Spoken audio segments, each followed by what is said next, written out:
Hello YouTube, welcome back to another episode of Star Citizen News. Guys, today we're actually putting a bit of a twist on things, not just talking about Star Citizen.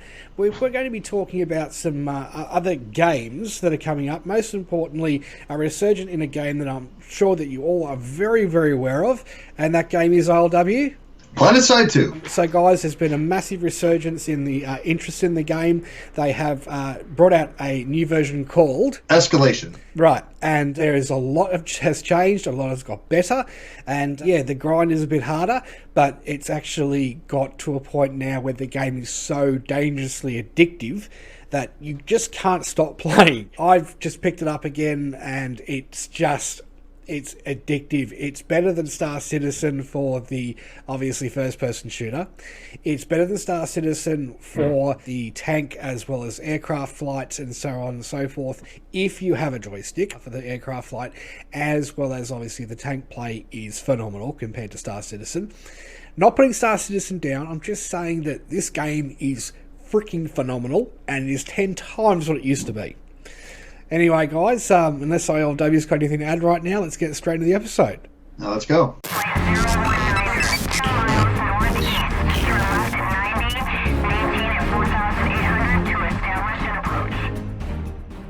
Alright guys, so yes, just to start off with the Star Citizen news of this week, something that came up in the Pillar Talk that supposedly for this month, which isn't for this month, it's from several months ago, at the end of, or the start of this year, end of last year, before the thing happened in the world. And a lot of stuff has happened in a very short period of time. Now, we've got people working satellite for reasons of why, which we won't mention. But yeah, there's a lot of stuff happening there. But more importantly, someone actually beautifully picked up this. And Sandy not being at CitizenCon, or rather the stream, and CR not wearing his wedding ring. Ba-bow. So it looks like it's over between Sandy and Chris. The money stopped flowing, and she's typical gold digger, especially on the Gold Coast of Australia. Yeah, she's gone and done the run and probably jumped on some other guy's woo-woo and headed off into the sunset. Go on you, Sandy, you sociopath. Hate your guts, and hope you get what's coming to you, I guess, in the end. Chris, heart goes out to you, mate, but you're too nice a guy with too many lofty dreams and no money left. So anyway, ILW, what's your take on this? Well, I think, first of all, Sandy Gardner is actually a really beautiful woman. So I think that if he was married to her, he would want to wear the wedding ring. And she seems like the type of woman who would want him to wear the wedding ring. Not saying that they're separated, but I don't hate Sandy Gardner. Me and him have always disagreed. I like Sandy Gardner. I thought she was actually a very good presenter, and she was really well spoken, and she was really good at what she did. In the previous CitiCons, the previous PAX East, all of those, I think she did a pretty good job. I liked her presentation, so me and him disagree on that. I just if they're really divorced, we will know the truth very, very soon, I believe. With especially, it'll come out. It'll come out. Yeah. But yeah, no, it's just like in most Hollywood situations, the ring goes off and you know it's done. Yeah. Now, the big thing was, as long as it doesn't affect the development of the game or funding, this is none of our business. I hope she doesn't ask for half. Lol. So, kidding aside, I thought they were a good couple. So, as ILW said, he thought they were, a good team. I personally don't, but that's my, technical, historical evidence side of things being pointed out about Sandy's behaviour towards staff and the interview she did. Chris, you can still just get a job if this doesn't happen for you. Yeah, I've never found her to be a very nice, warm character. Butcher. Watch his the Black Widow video about her and make up your own mind either way, whether you're on ILW's side or mine, in relation to how you feel about Sandy Gardner. Sorry, all right, for Sandy Gardner, I didn't say that she's like a great person, because I don't believe anybody that does any type of jobs need to be good people. I don't think they need to be Mother Teresa to do a good job. I think she, as I said, was good as a presenter. She was well spoken. She didn't stutter. She presented well. And for that, she did marketing well. For that, she did well. Now, as far as how she is as a woman, as a person, kind of like Jared Huckabee. Same thing with him. I like that Jared Huckabee could do some very good presentation, but then he could also at the same time be very condescending and very rude. So I think he, the person, might be a dick, but he can do a very good job at his job. Sandy Gardner may have done a very good job at her job. Very bad person. So I want to make that clarification. But I'm not saying she's a bad person, but I'm just saying I don't care if she's a bad person. She could be the most awful, wicked witch of the West. As long as she does a really good job, I don't care. Yeah, I just think from her performance stats and not even knowing what SEO was, I don't even think she did her job well. She was a great presenter, but that's pretty much as far as it went. And anyway, let's move on. More to the point is that Sean Tracy, towards the latter part of the video, did drop a little bit of a ground shaker that Chris very quickly jumped on top of immediately by saying that, we might have to at some stage cancel the production, the project. And Chris went, "Oh no! This is always going to continue on forever. We're never going to shut it down." So my take on what happened in that episode was basically Sean's trying, I think, accidentally to tell us that things aren't going very well at CIG at the moment. They don't look very positive moving forward either. The reality of them cancelling this project actually might become an actual reality for them at this stage. No one, was prepared for what's happened. So I think this might have caught them a little bit unawares. They were very badly organised to begin with. They were very, very, very terribly managed also at the same time.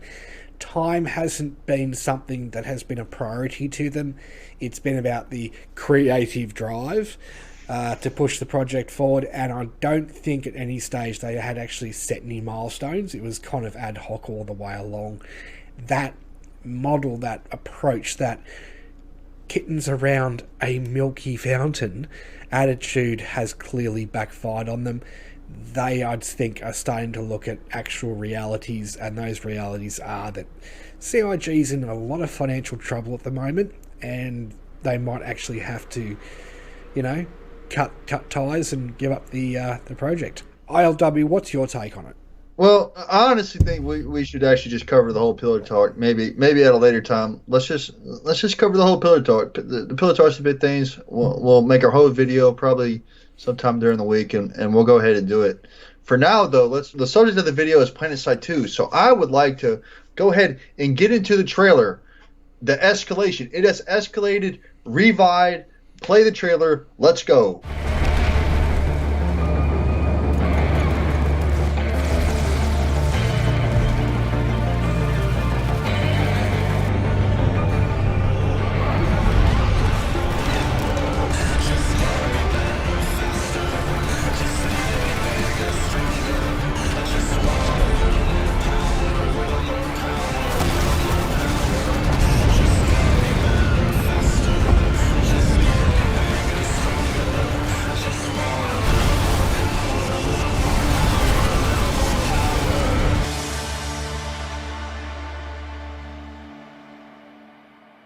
Alrighty guys, so you've seen the trailer. Obviously that's quite an exciting, enthralling taste of what the game has to offer. The gameplay itself is even more fantastic and addictive than that on top. So there's a lot to cover, so let's get moved forward.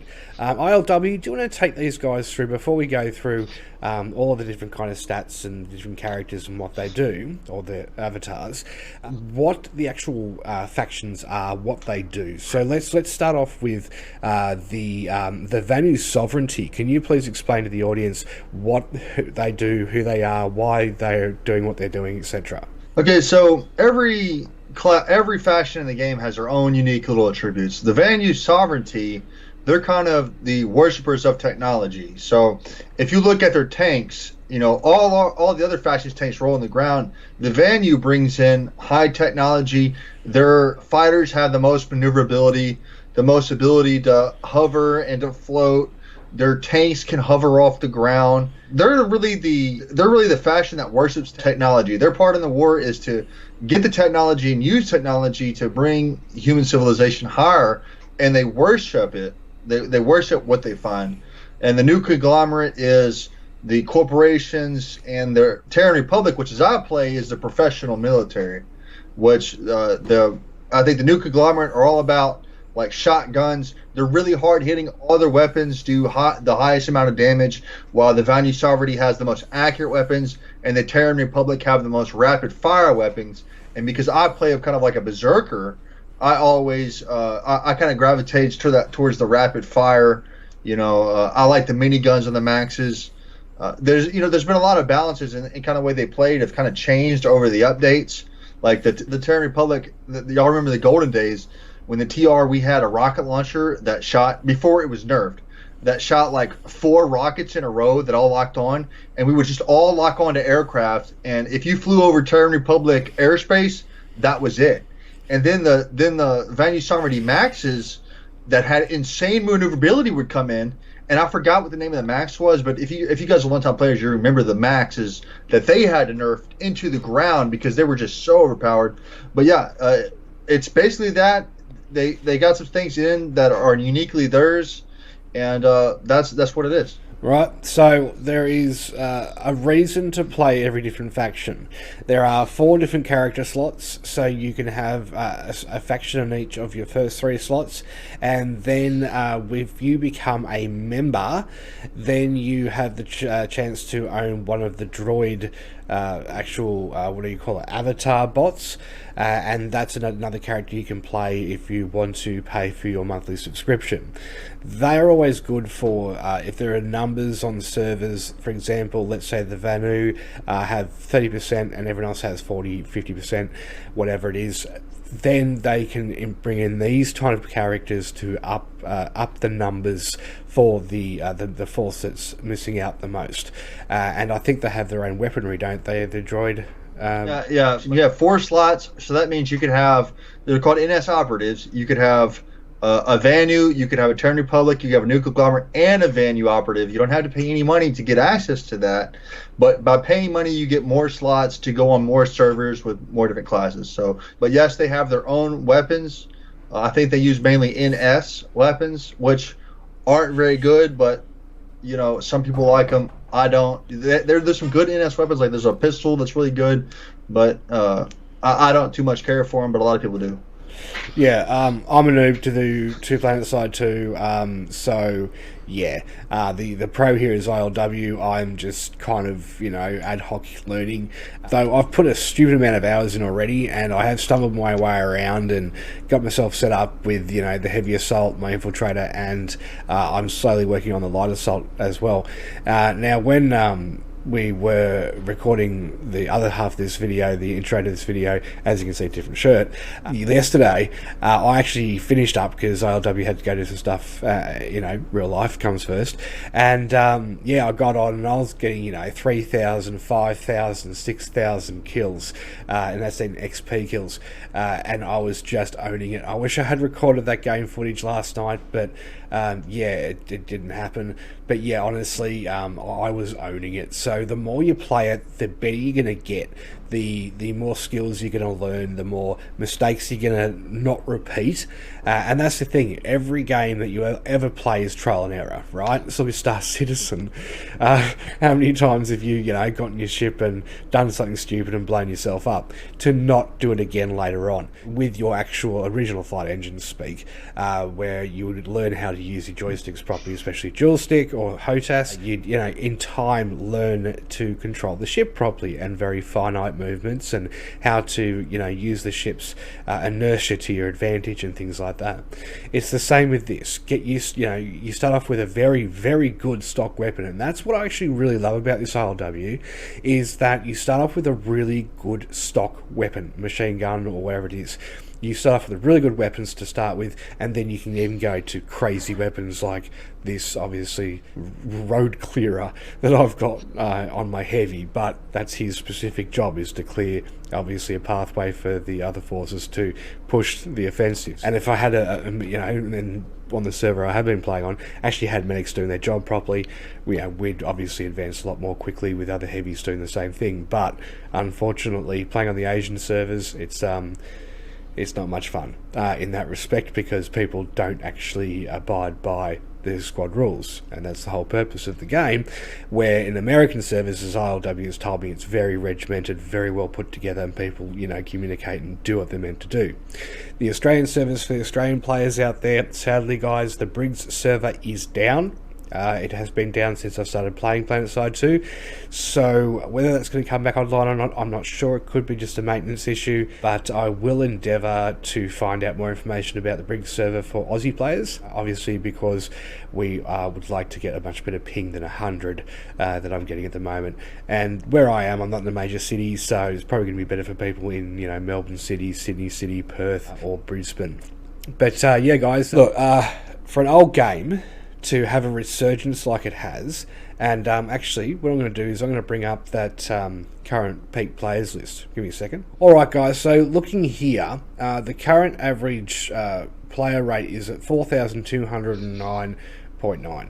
Peak players 7,964, and that's obviously started to trend on a regular basis for the last month or so. Now if we look back in time, the last time we had server numbers like this on peak players was in January of 2015. So 15 to 2020, that's 5 years.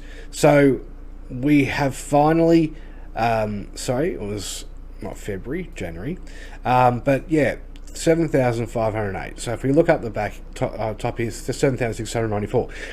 The game has come back into popularity. Escalation has given PlanetSide 2 a second life, and it has made massive improvements from what I've heard about the game in past. Hence why I never played it before, because it was very much a one-sided game. There was a little bit of cheating going on, aimbots and stuff like that. Now that seems to have all been eliminated, and the fun factor, it's well balanced across all the factions. I do agree, if you are in light infantry, which we'll go to now. So yeah guys, as you can see here, we've got the infiltrator, the light assault, combat medic, engineer, heavy assault, and the max. So ILW plays the max, I play the heavy assault, as well as the light assault and the infiltrator.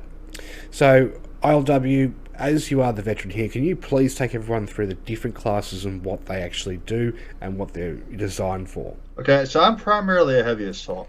So I may delve into the other classes, but I'm primarily a heavy assault. I like a lot of health. I like to rush. I like to tank. I like guns with 200 round magazines that I can blast away with. My favorite gun is the Carve S, lovingly named the Carve Crap. You know what that stands for. So the Infiltrator used to be one of the strongest classes. It used to be the strongest in its class. To give you the idea of when I stopped playing PlanetSide 2, when PlanetSide 2 started implementing, it wasn't a kill cam at the time, but it was like a kill background. And what would happen is when you would kill somebody, you could see what the direction the shot came from. So I used to be what was called a one-shot, one-kill Infiltrator, because you've always had hit markers that would point you were being shot from.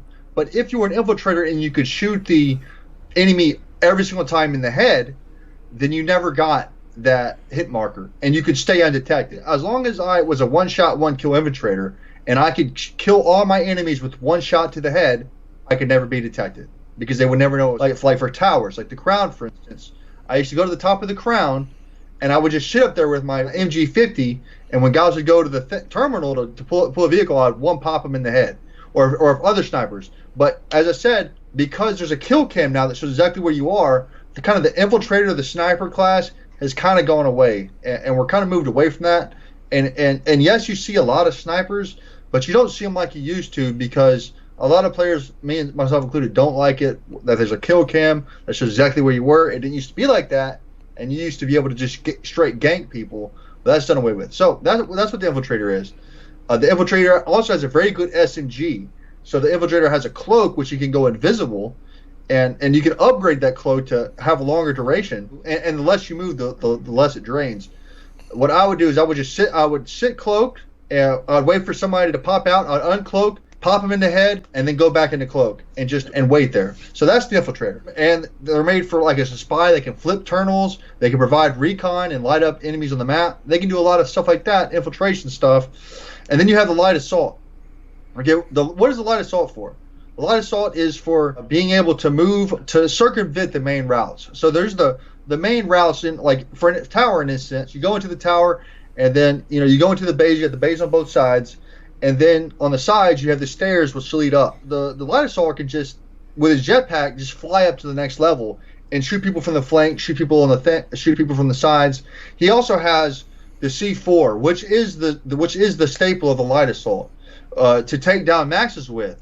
So he doesn't have to fight the Maxes head on. He can come behind them or fly above them, throw a C4 down on him, and detonate him and kill that. The main killer of the Max class is the light assault with the C4.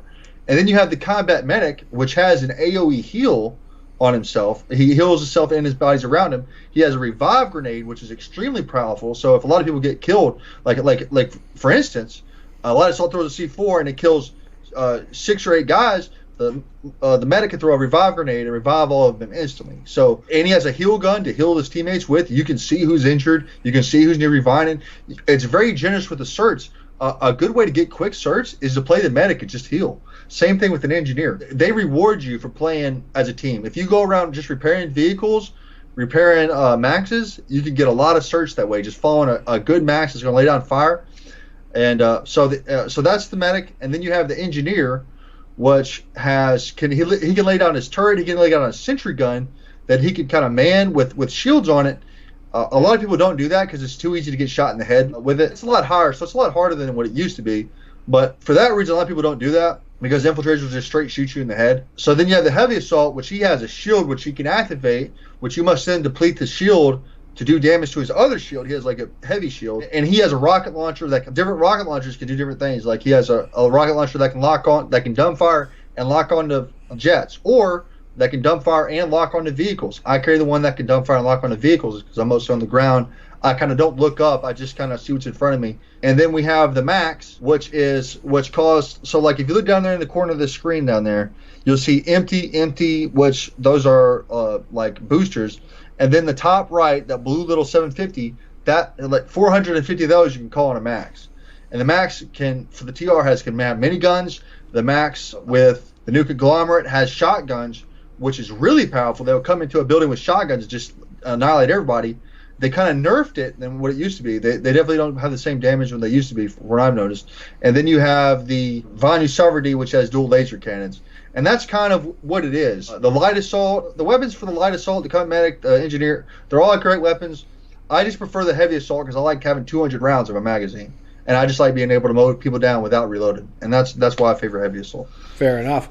So when I first started playing, I played for the Vanguard Sovereignty because it's purple, and obviously my channel colours were purple and red. So I chose purple to start with and then went to red. But yeah, the light assault for the Vanguard is probably the best thing if you want to get into the game for the first time, not get too owned too quickly, and take some people down.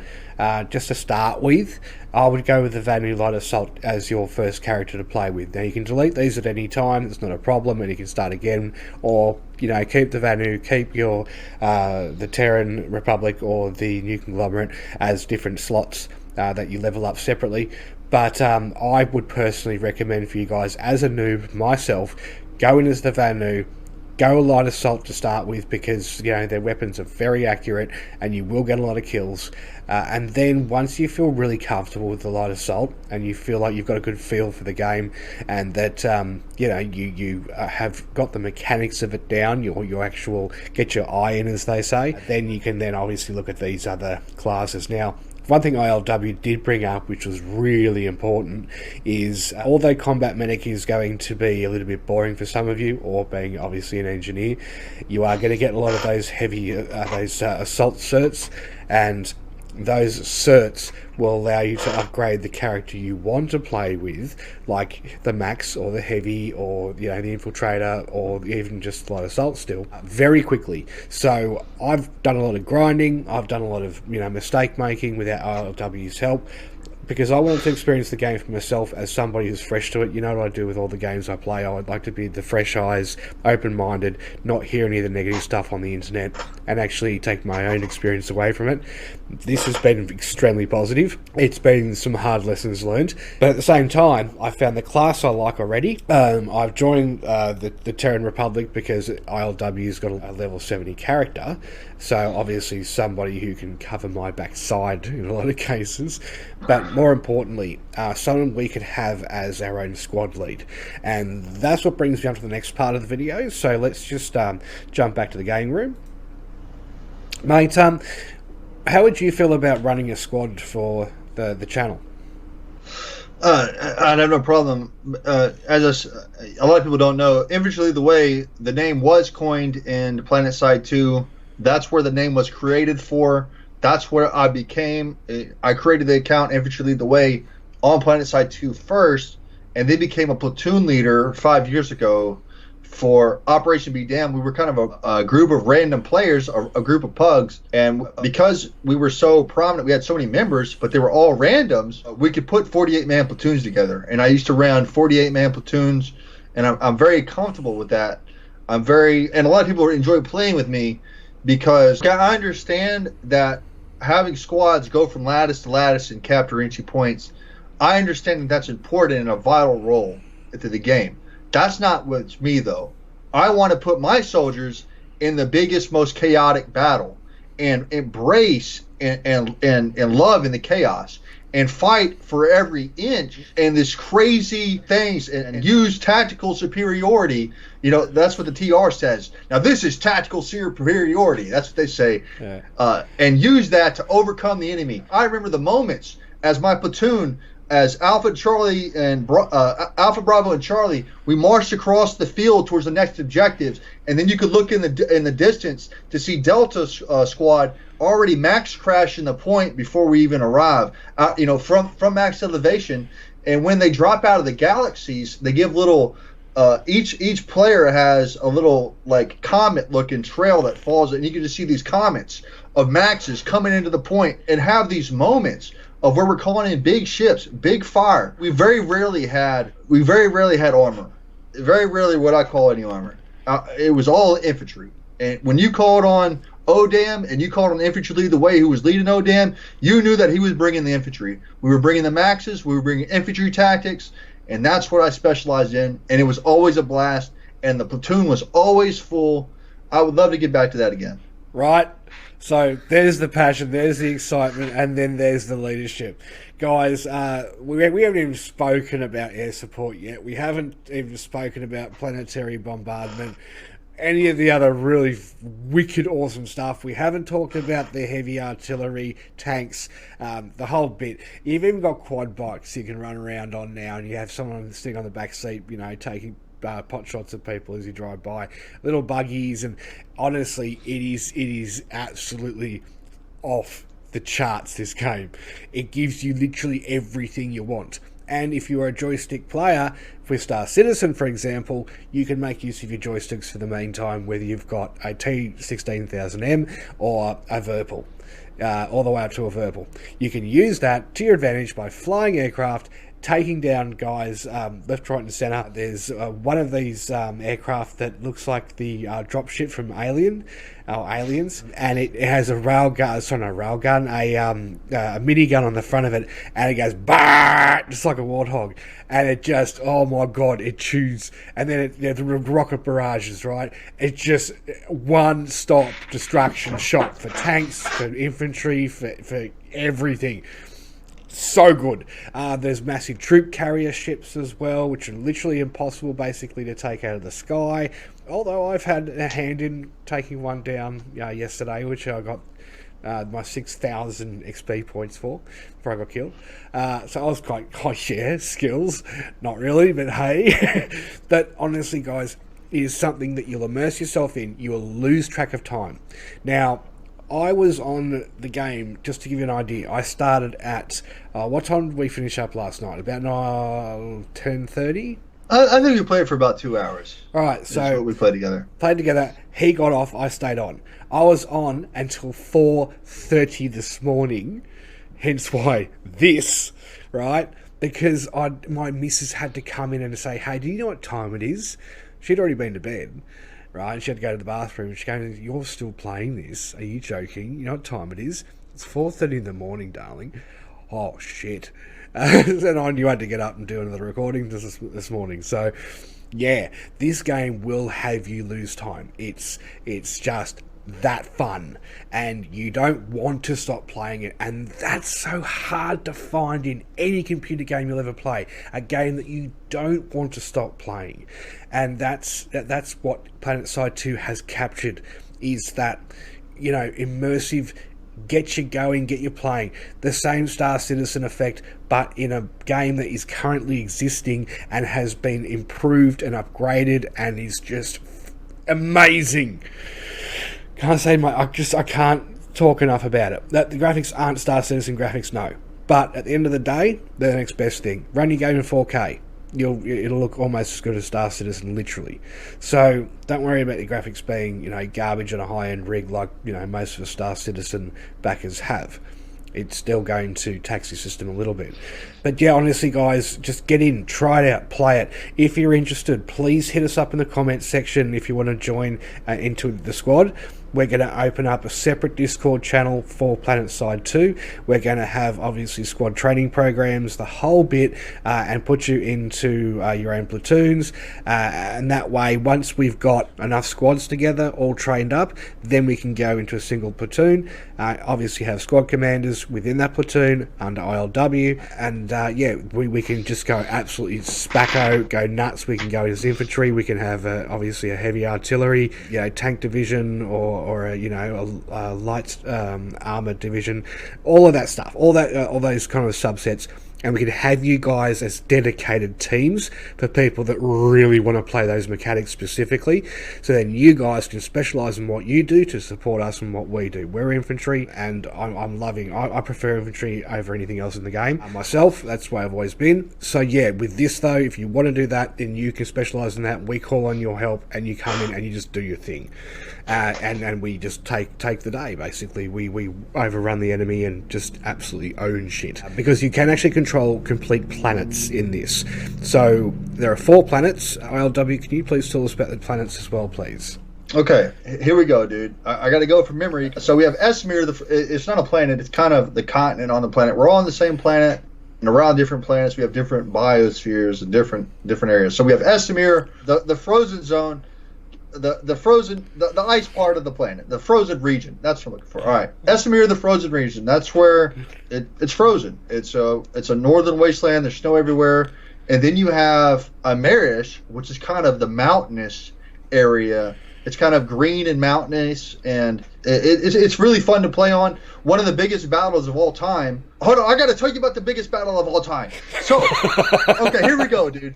Here we go. I got to tell the story real quick. It'll take 2 minutes. Okay. So, here we were on Amerish.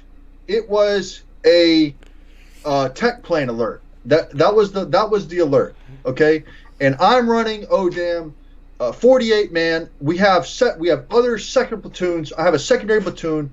I'm running like 48, 60 people all in this one platoon. Okay, it's a 2-hour alert. We're down to the last 15 minutes. We're down to the last 15 minutes. The lattice line had moved. I can't remember it's like one of the center tech plants. The lattice line had been moved.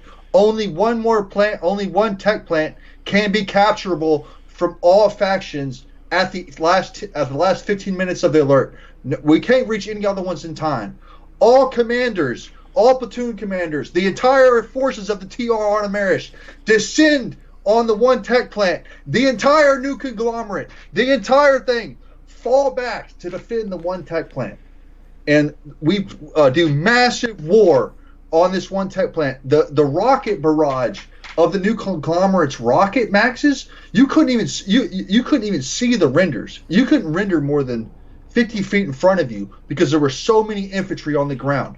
But because the bullets are persistent, you can see going across the fields of rockets, and you have to like crouch and duck because they're all firing them at like head level and chest level. That's the experience of PlanetSide 2, the massive side of the battle, when you have the entire faction and you look at the map and you see that it's across the entire map like Baron, like 12, 10 fighting here across the entire map, and it's 48 plus, and you know every single soldier in the TR, every single faction, every single outfit are all fighting for the same tech plant. You know, I think a server has what 2,000 people on it. I don't know what a continent has. It might be 2,000, but it was the battle was like 1,000 on 1,000, and it was one of the most chaotic battles of all time. I forgot what it is. Oh, okay. And then you have Indar, the desert planet, which is kind of the main planet because it was the first to be done. It was the first the first continent. Jeez, I keep saying planet. It was the first region to be done. It was Indar, the desert, with the crown. Everybody's fought at the crown. If you haven't fought at the crown, then you haven't played PlanetSide 2. And then there's one more which is kind of like a jungle. It's really good as well. A lot of tree cover. It's really good. But the favorite is Indar. The game was built for Indar, so everybody loves Indar. Yeah, and that's the thing. You've got such a variety of different biomes, different planetary scales, types, as well as outlays, layouts.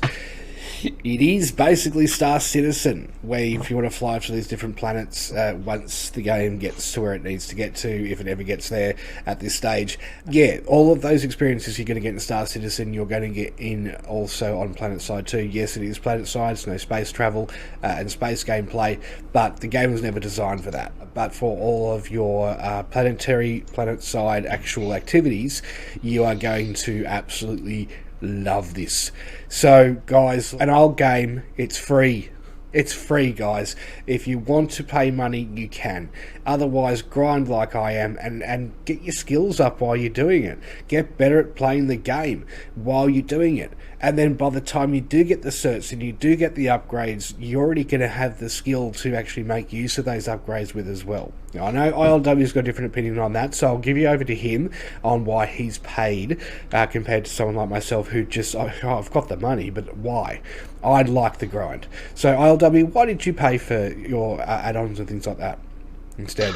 All right, so I first paid for the camo because I think there's a small camo advantage of being on an being on a desert planet and being desert camouflage. I wasn't wearing my desert camo because I was an idiot when we played. But here's the whole thing: I work more than CTT does. I only have like 4 hours to play, and because I'm working 10 and 12 hours and I only have a few hours to play, I'd rather just play the way I want. Hey man, just play the way I want. If I want that gun, I'm just gonna, there's I don't have the car vest on the thing. I'm probably gonna buy the car vest. I'm just gonna buy the car vest. It's $5. Who cares?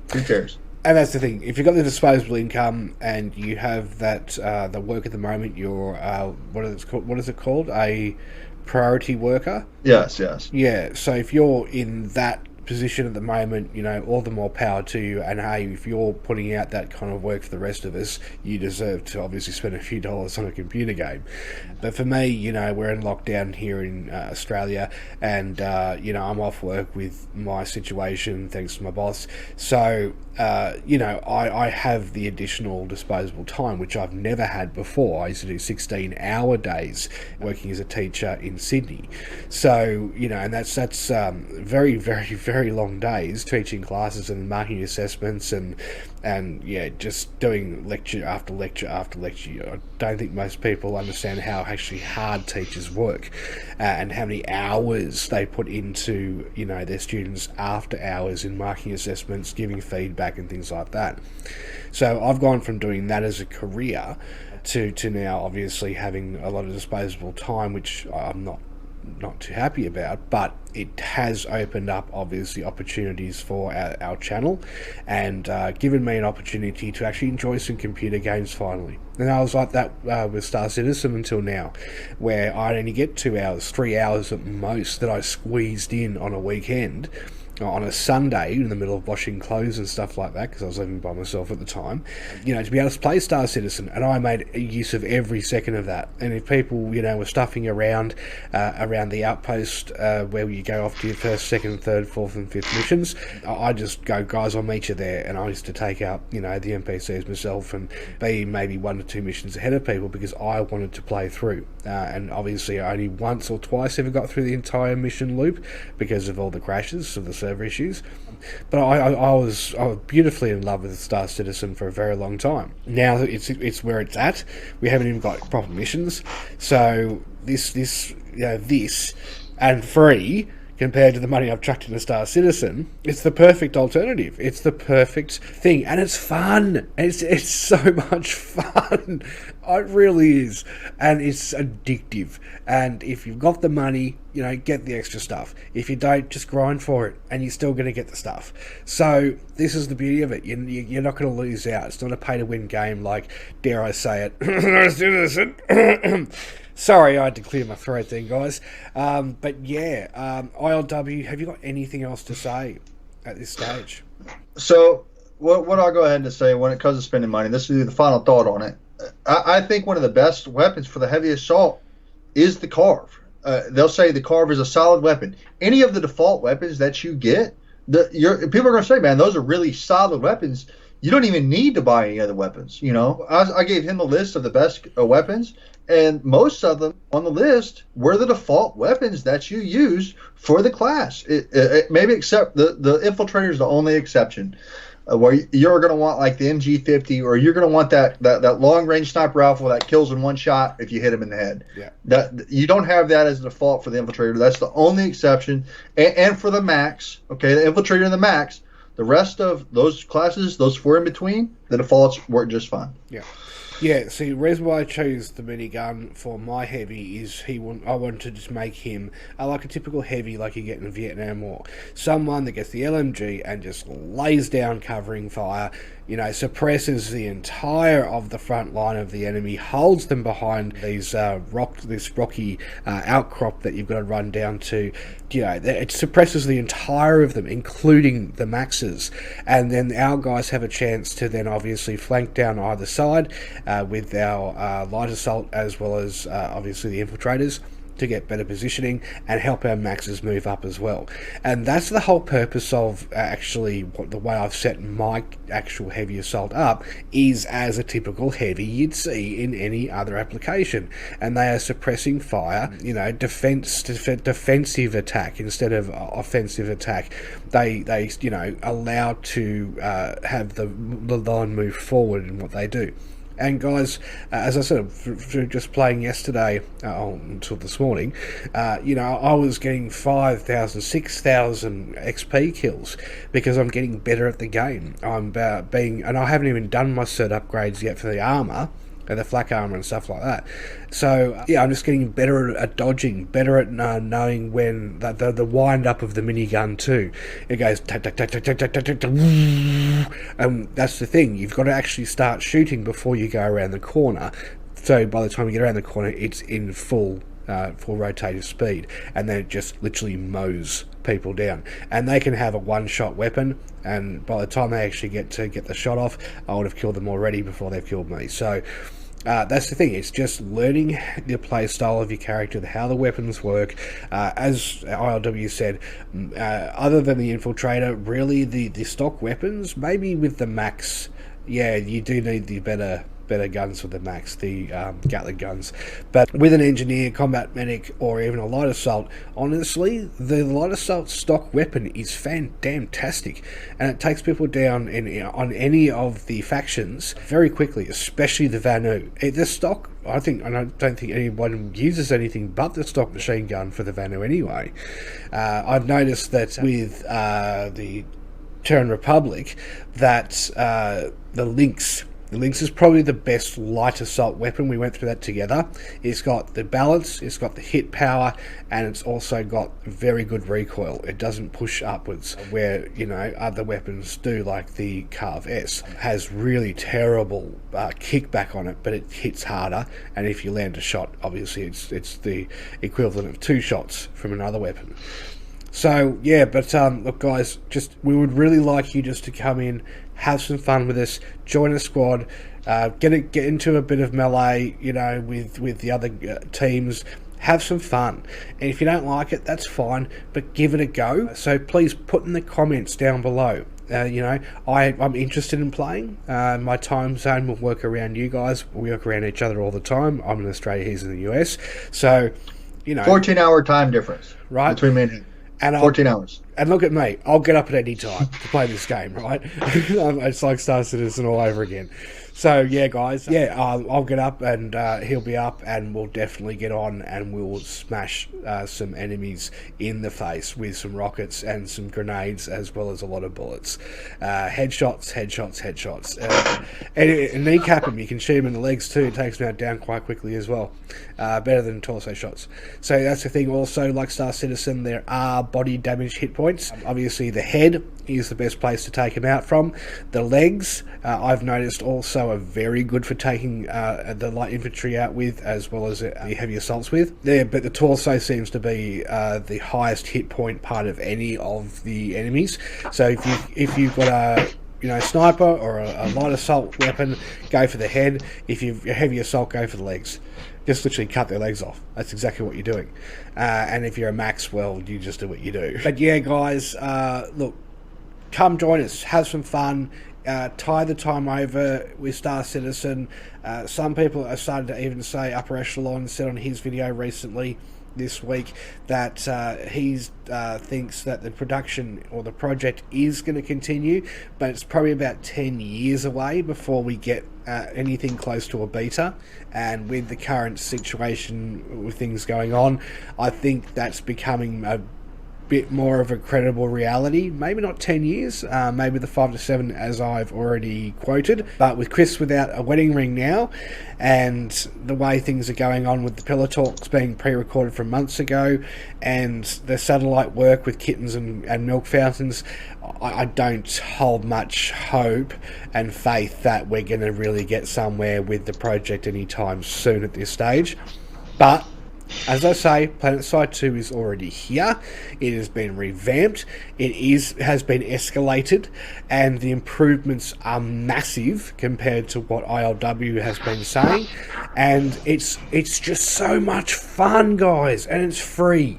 I'll just keep saying that. I'm in love with this game, and because it's free, that's even more reason why I'm in love with it. And it's so fun. It's so fun, guys. So yeah, anyway, ILW, have you got anything else to say about PlanetSide 2 before we wrap this one up? No, that's it, man. Alright, guys, well look, like, subscribe, do all the usual. Make sure you pop off in the comments, show your interest. We'll get the Discord service set up for the squad, or for the platoon, should I say. And yeah, we'll get your guys' interests, and yeah, ILW can help train you up in anything you want to do. I'm going to be learning as well from him as well, so don't think that I'm any pro or anything. Just practice makes perfect, guys, and come and have some fun with us at the very least. Anyway, as per usual and as per always, I'm Citizen Tech Talk. And I'm Infantry Lead the Way. Alright, guys, cheers, and catch you in the next one. Peace out. Yeah, cheers, guys.